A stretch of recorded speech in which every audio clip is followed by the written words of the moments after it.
Welcome back to Brush and Overlay Cafe. Today I'm going to show you the secrets to getting perfect hair selections in Photoshop every time.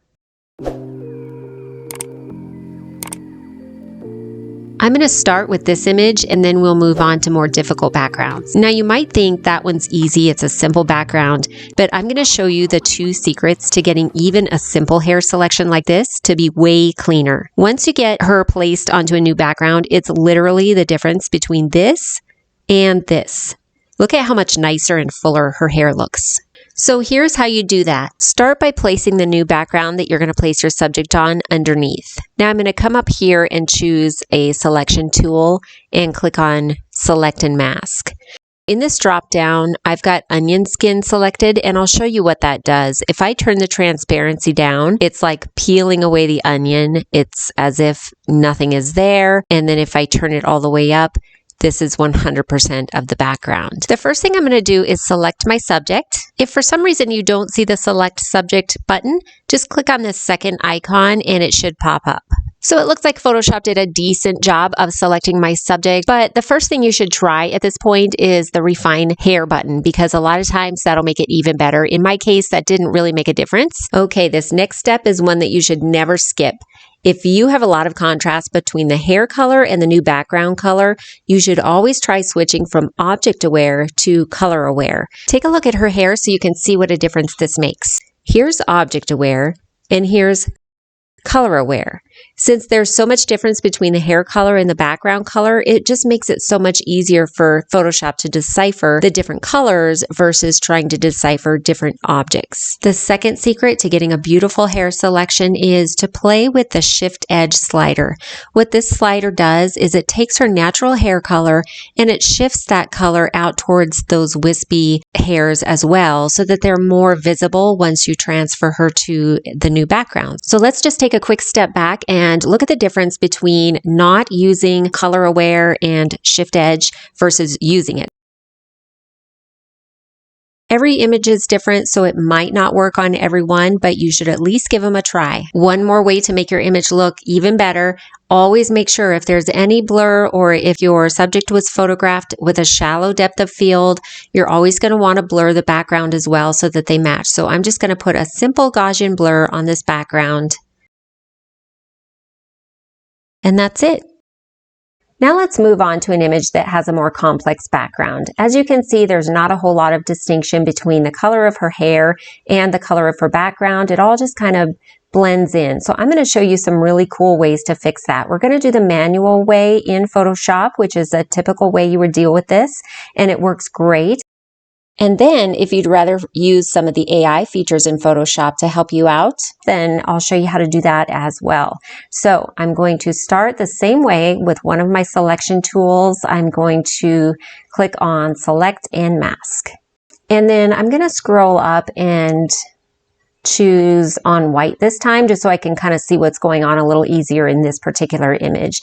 Now, nothing is selected just yet. Before I click on Select Subject, I'm going to click the drop down and choose Cloud. And I recommend you do that every single time. It takes a little bit longer to process, but the selection 9 times out of 10 is going to be much better. So you should always use that option. Okay, so let's see what we came up with. Yeah, it's not great.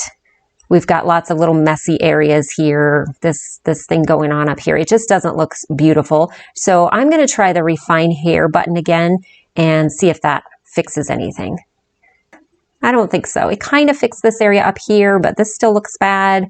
I'm just not liking it. So I'm going to go ahead and output this to a new layer with Layer Mask and click OK. Now from here, all we need is those strands of hair to fill in the spots that kind of got missed and just to clean up some of these crazy edges.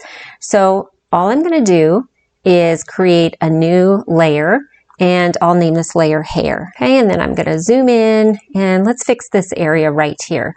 So with the brush tool selected, I'm going to choose a really tiny, small radius. I want a hard brush, and I usually have my radius set somewhere between 2 and 4 pixels. And the way I decide is I'll use my left and right bracket keys on the keyboard to resize my brush to the exact same size as one strand of her hair, because that's what I'm going to be drawing in. individual strands. It sounds terrible, trust me, it's not. So right about there at about 2 pixels looks good.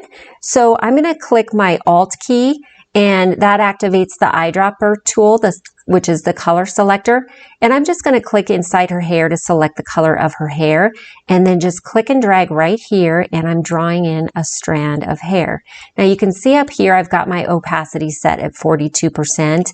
I think it does help to set your brush opacity a little on the lower side because it's just going to look a little more subtle and natural. So I'm drawing in some of those darker hairs. You don't need a lot, just 1 or 2, just kind of here and there. Don't overdo it. And also, don't just use one color. Your hair is multi-dimensional. So I'm going to grab maybe some of these highlight colors as well and just add in a few highlights where the sun would be catching them. You can't see it very well, but they're there, and it just looks more natural if you have, you know, maybe 2, 3, even 4 different tones of that same hair color. So I'm just going to click around a couple different times, again holding down my Alt key as I click to select a different color in her hair. And you just want to very gradually paint these in until you feel like it looks right in your image. You don't have to do the entire head of hair. You can just do certain areas that you feel need a little bit of cleaning up. And if you make a mistake, just hit Control Z to undo that. I'm definitely not going to go over all of her hair. This really doesn't take that long though. You might think it would. I would say just listen to your favorite music, watch your favorite TV show, and in just a couple minutes, you'll be done with this whole process. But you get the idea. I'm going to go ahead and zoom out and show you a before and after of what this looks like so far. If you don't want to go through all that, I'm going to show you a really cool trick. You can just use AI to help you out.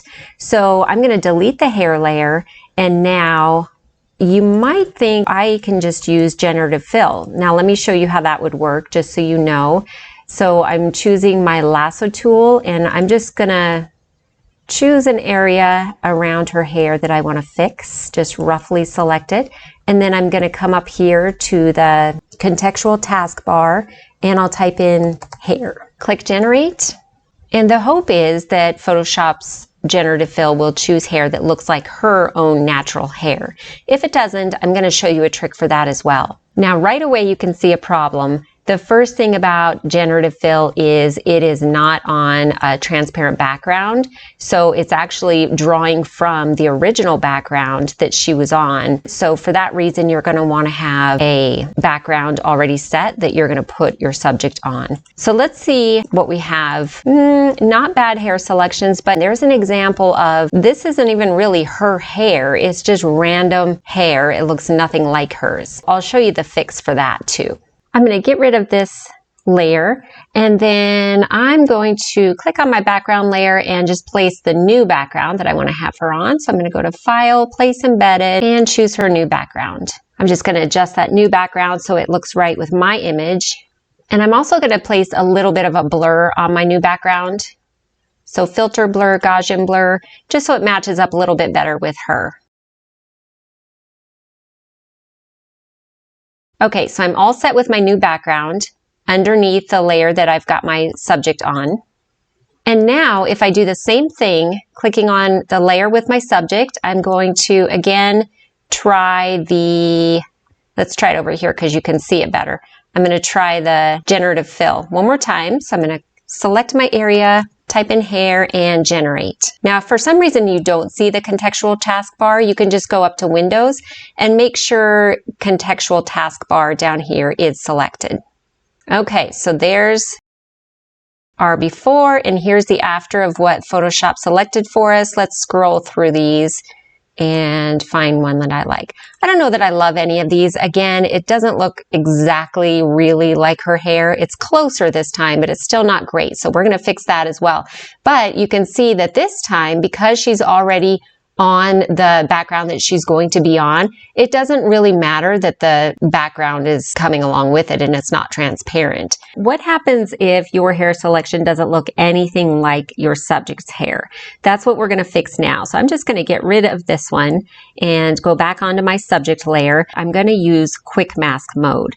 Quick mask mode is basically a way that you can have a selection that Photoshop can sort of see through, and it'll be able to see your subject's actual hair. I'll show you what I mean. So on my subject layer, I'm just going to click Q for quick mask, and you'll notice the layer turns red when you're in quick mask mode. From here, I'm going to choose a middle gray color for my foreground color. And right in this area is good. In quick mask mode, painting with black adds to the mask and white removes from it. Shades of gray create those different levels of transparency. So you want to choose a shade of gray that's not too light, otherwise Photoshop won't even be able to see the selection. So you'll want to do a middle gray kind of towards the darker end of the spectrum. And click OK. Now with my brush tool selected, I'm just going to brush in some areas where I want to generate some different hair that looks just like her own hair. Let go and click Q again for quick mask.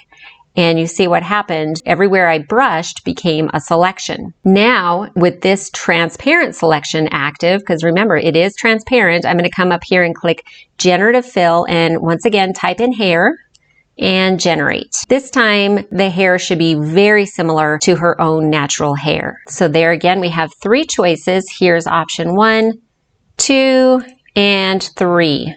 They all look great. They all look very natural.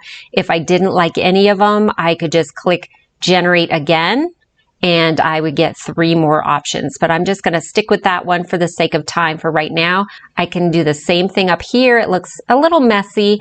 I can go ahead and click Q again on my subject layer. Q for quick mask. I know I'm in quick mask because the layer is red. I already have my middle gray color selected. So with my brush tool, I'm just going to brush over this area and see if I can get a nicer hair selection there. Once again, Q for quick mask, and I'll type in hair, generate, and look at the difference that made. Here's a before and after. You would never know that wasn't her own original hair.